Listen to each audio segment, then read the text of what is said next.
Hello, Scorpio. I'm here today to give you your message for October 2025. I hope you enjoy it. So let's go down the line. First, Mercury retrograde will be October 2nd to the 16th. This Mercury retrograde will be influencing the sign of Scorpio.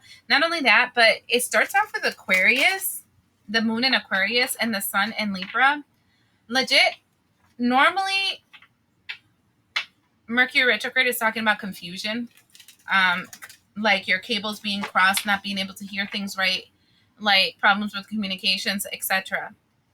Let me tell you, that does not feel like that this time. I'm feeling like this Mercury retrograde feels like really clearly seeing what you couldn't see before. It feels like figuring out the hidden shit that's been locking you up. Okay? Like, let's see what that's all about. See, we have the card of mirrored souls. Here you go. And when I'm looking at the card mirror souls, I'm starting to notice it's starting to notice a reflection of everyone that you've crossed paths with in yourself, right? This has to do with the sacral space in the heart chakra, so a lot of water. And it says there is an undeniable spiritual connection here with this other soul.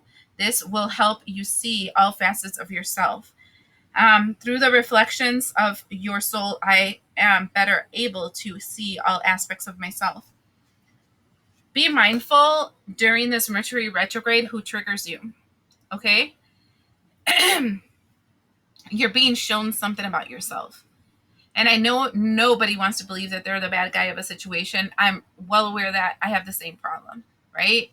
Even though I have a tendency of kind of returning everything to myself because it helps me grow faster than always saying it's somebody else, right?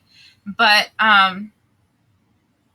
this is legit. Whoever's triggering you during this retrograde, so October 2nd through the 16th, that trigger, it's a reflection of yourself. Either a boundary that you don't have, that you have to learn how to create, a wound that you have not healed, or an aspect of yourself that you need to reverse. So keep that in mind because the trigger is you. It's something that you're allowing to happen to you so that you can heal it. Okay? It feels like very blind spotty. Okay? And the entire month of October has so much of your energy in it. Like I'm telling everyone to look at the Scorpio reading because we are strongly influenced in October with this. So if you're not the sign of a Scorpio, but you're here, good for you for listening. The next thing, October 6th, is the full moon in Aries. Again, the full moon in Aries is a very hot moon. It's one of those things where you're taking direction, dictatorship, strongness, like taking action in something. But we have the Mercury retrograde on this in the sign of Scorpio. It's a big backfire energy, so be careful who you explode on because it can really backfire on you, really nasty style Scorpio. But it's also really hot energy in so much that you are going to want to fight for what is yours. Mars is in Scorpio. Like legit, hot is an understatement. Okay? So let's see how this is going to affect you. Do you see how quick that flew out? No, you didn't see it. Okay. It's the card of ancestors.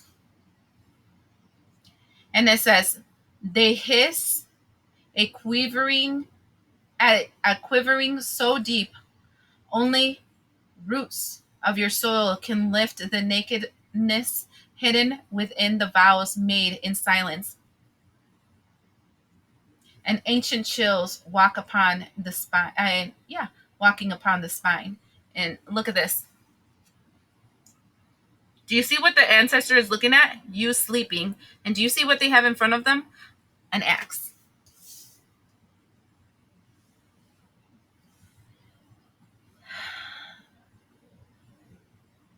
There is a connection that you have in your spiritual self that is not healthy.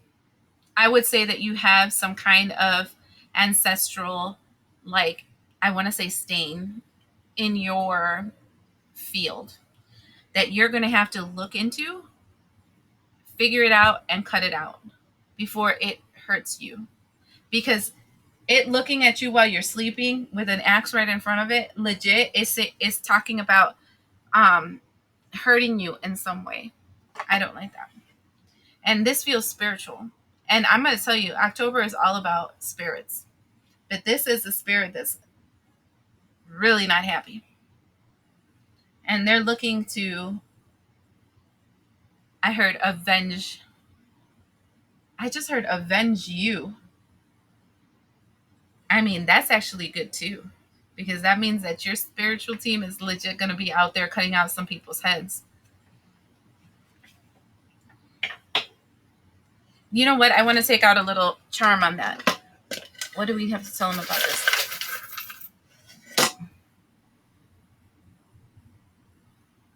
Okay, so first of all is gold. Let's talk about it being about spirit, but it's a forget-me-not. It feels like your spirit guides don't want you to forget them. Why? Shut up. I got a Scorpio again. Okay. This is a thing that says Scorpio. And then we have a spiritual key.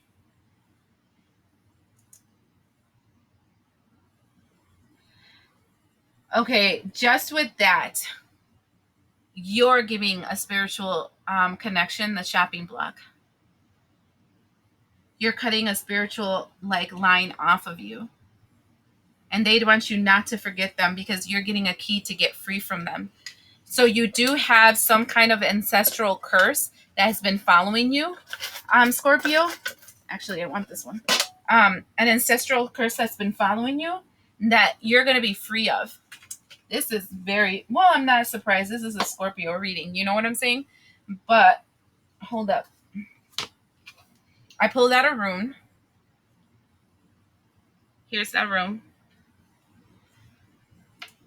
You know, you're the only one that I've been doing these runes for and whatever, but I needed to because this one's extra. That one's Ingus. And Ingus is fertility. Let me check that out a little bit more. 7.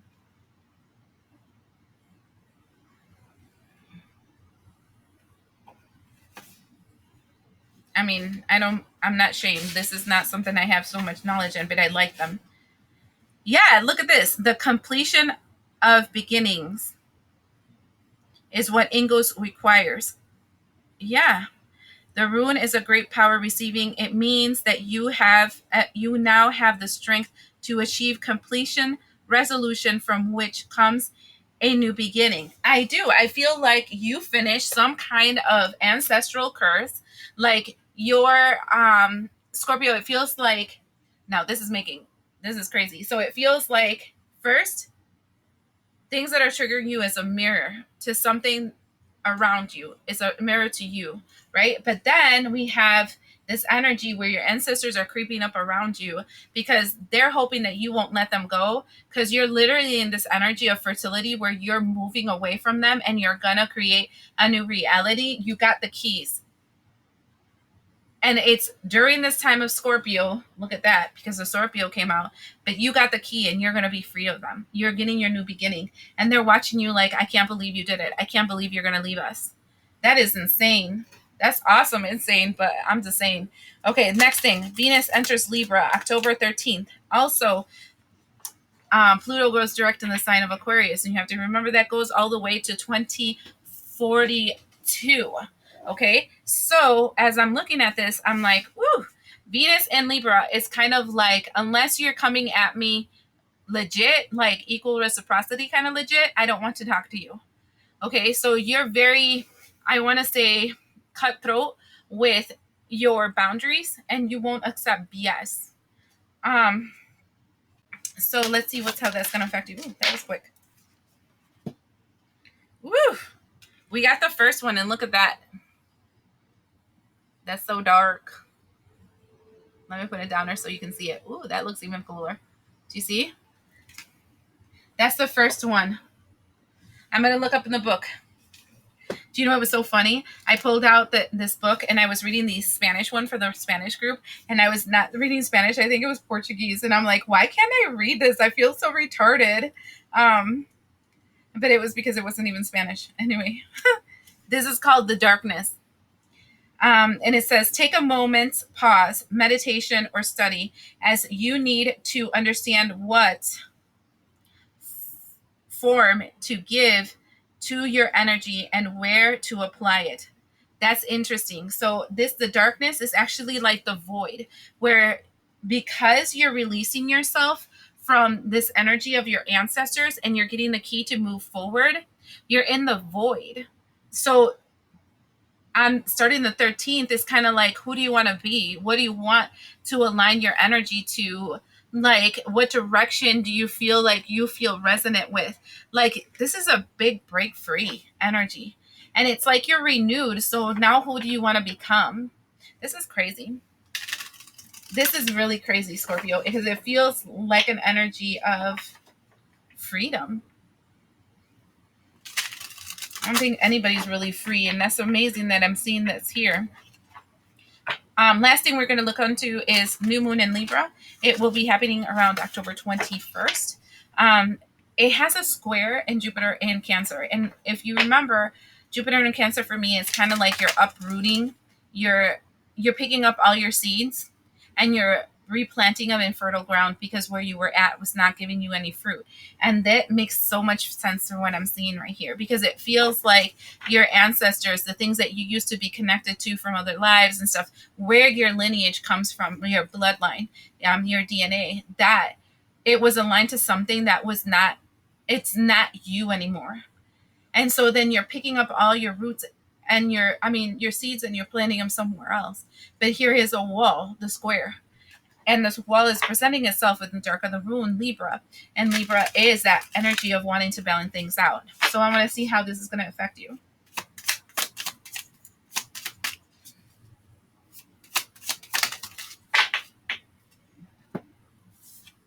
Okay, so I got two. Bride of Frankenstein, love. I mean, this is making me laugh because it's like legit what I just finished saying. And hunger, Night of Living Dead.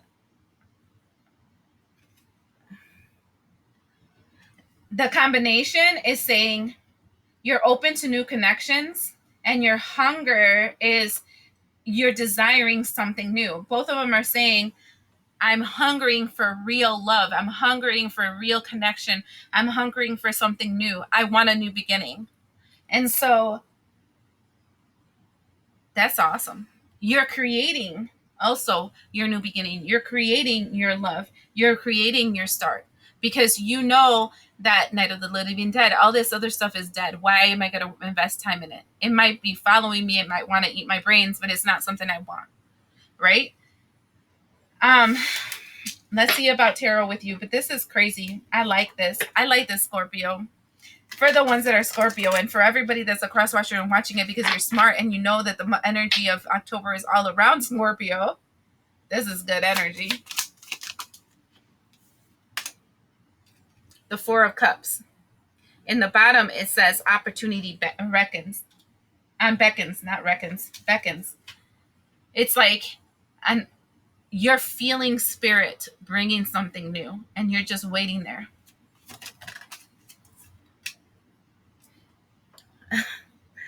Then we have this one. This is the Nine of Swords. And look at that.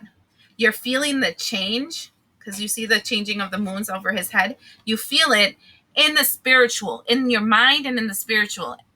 And it says darkest fears. See, the real fear of the dark is the void, right? And when you're in the void, you don't know what you're going to become. And you're hoping that whatever you create will be for your highest good and not for something bad, right?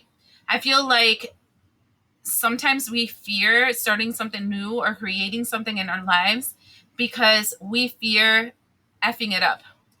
We fear that the desire that we have for our future, we're never going to get it because we're not enough. So we don't try, so that it can always be a dream. And then we never disappoint ourselves for not achieving it, or for it not to be exactly what we were expecting. And so you're looking for the opportunity and you're waiting for the universe to bring it. But at the same time, you're kind of fearful about what this change means for you. We have listen in reverse. This is a listen in the reverse is the high priestess in reverse. So it's like the fear is actually blocking your intuition. The fear of not creating the right thing is blocking your intuition. And so there is a need for you to release that fear if you would like this to manifest itself. This is the Ace of Pentacles. Invest in that new beginning. Invest in that new thought process. Create those affirmations and those manifestations and do the work that you need to do, focusing on that positive outcome. Don't allow this fear of the change to stop you. Okay? And do the work. Eight of Pentacles. And that's the Nine of Pentacles. That's a lot of money that comes from you investing in the future that you know you're going to have and doing the work and that future. But you won't be able to see the future yet. Refusing to see is not that you're refusing to see. This is that you will not be shown the future yet. And I think it's the reason why your spirit is refusing to show you your future is so that you can learn to have that walk in faith, right? The more you focus on what you're not going to be able to create, the more you're not going to create it, right? So sometimes it's okay to F up, but at least try. I would recommend strong trying. Because there is so much that is waiting to be discovered by you. On the bottom of the deck, look at this. Base chakra. That's your foundation. Is healed because you're released from the chains. And now it's time for you to move towards opportunity and growth and success because you have more control over your future than you know. So I would focus on, I got this. I got this. It's going to be amazing. I'm going to be an amazing fill in the blank and move there because this is you and you know it. Stop fearing it. Stop blocking it. All right. I hope this helps.